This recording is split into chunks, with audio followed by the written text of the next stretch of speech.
Are you an entrepreneur? Do you suffer from 20 ideas in 4 seconds? I might have the right remedy for you. If you're an entrepreneur, you probably experienced what I just described, which is you have all of these ideas.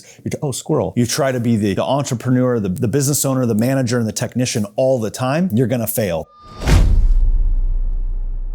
That's part of the double-edged sword of being an entrepreneur. It's your gift. It's the thing that makes you valuable in the entrepreneurial marketplace and in the space of being a business owner, but it's also the thing that can take you down in a business. So how do I prioritize? How do I know which idea is gonna work, which one we should stick and stay, and which one we should jump from? It's a tough thing, and it's a predictive muscle that you end up developing over time in business, and you're not always gonna get it right, and that's okay. But how do you take all of these ideas? Let me just share with you a couple of tips on how you can not suffer from the entrepreneurial seizure that happens as you're constantly trying to decide on the different ideas that you go through. Michael Gerber wrote a book called The E-Myth, and that's what he talks about, is that entrepreneurial seizure. Just understand that all of those ideas come to you as an entrepreneur, as a business leader, but how do you prioritize them? That predictive muscle that I've gained is through experience and stumbling through different things. One of the first things that I do to help me with that is that when I list out the ideas or I map it out on a whiteboard, it's why we joke around the office that I have to have tons of whiteboards, because something will come to me in my head. I can see what could be possible and even sort of connect some of the dots. But I've found that as I sort of whiteboard it out, as I map it out visually on a board or on a piece of paper, sometimes what will happen in that idea is I can see and validate this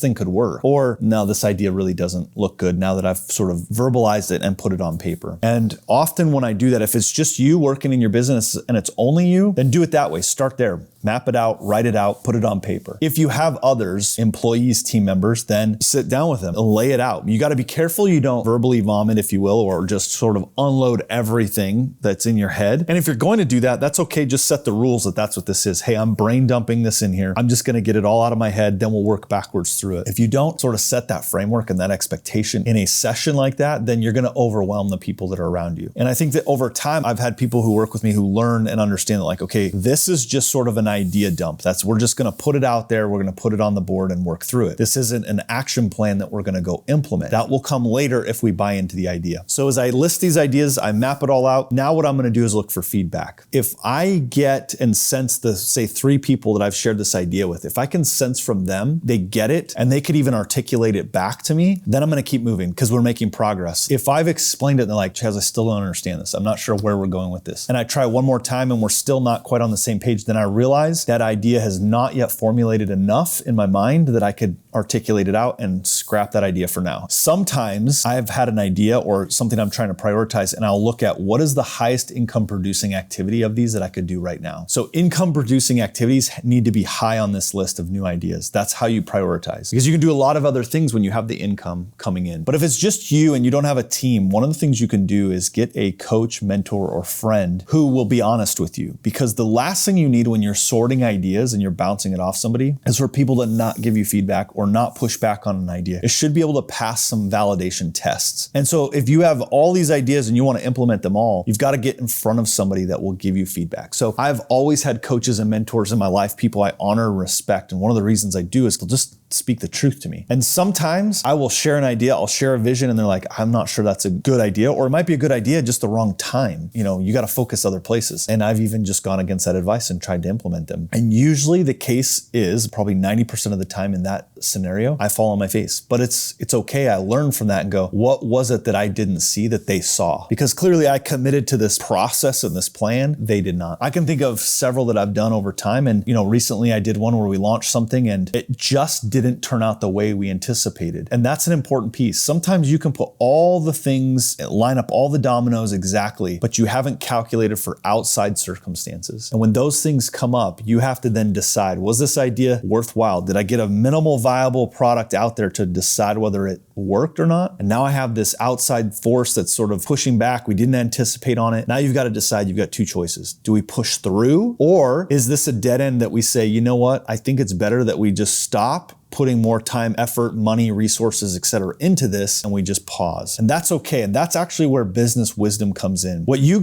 see is you look out at business people that you admire, you see the things they pushed through and succeeded. What you don't see and what many people don't know is all the others would say is failures or stopped ideas or things that they didn't follow through on. There's probably been 100 of those false starts to every 1 successful start or 10 successful starts. And so don't misunderstand that just because you start down a path of an idea that you were determined when you laid it out made sense, it may not make sense as you go further down that path. Yeah, I love the story I tell a lot from stage where this young man is in a canyon and he's driving with his father and it's getting dark. And this is years and years ago, like in the 50s. So they don't have GPS, cell phones, all that. And so as he's driving back, they realize they're lost and they come to a fork in the road. And the son says to the father, you know, hey, Dad, I think we're lost. He's like, yeah, I'm not sure. I don't remember this fork in the road. He says, Dad, is it okay if we pray before, like, so I can figure out, God could tell us which way to go? He said, sure, we'll take all the help we can get. And so after a minute or so, the boy says to his father, he says, Dad, I think we're supposed to go to the right. And so this fork in the road, they go down the right and to the end of this canyon, and it's a dead end. And they didn't get very far before they determined it was a dead end. So they turn around, they come back. Now they go down that other path down to the left. And as they're heading down that way, and they realize pretty quickly now they're on the right path, the young boy says to his dad, he says, Dad, why do you think God told us we were supposed to go to the right? And his response, I think, was the interesting thing. He says,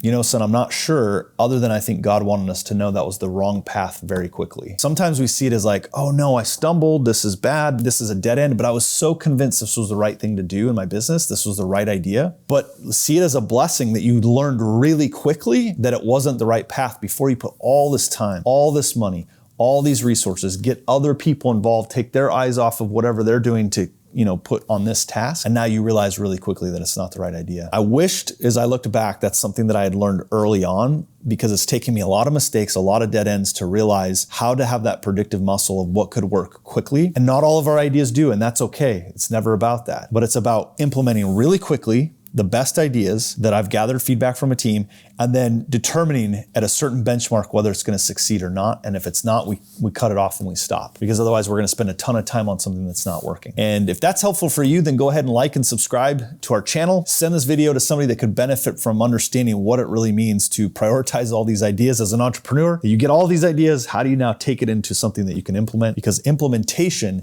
is the name of the game.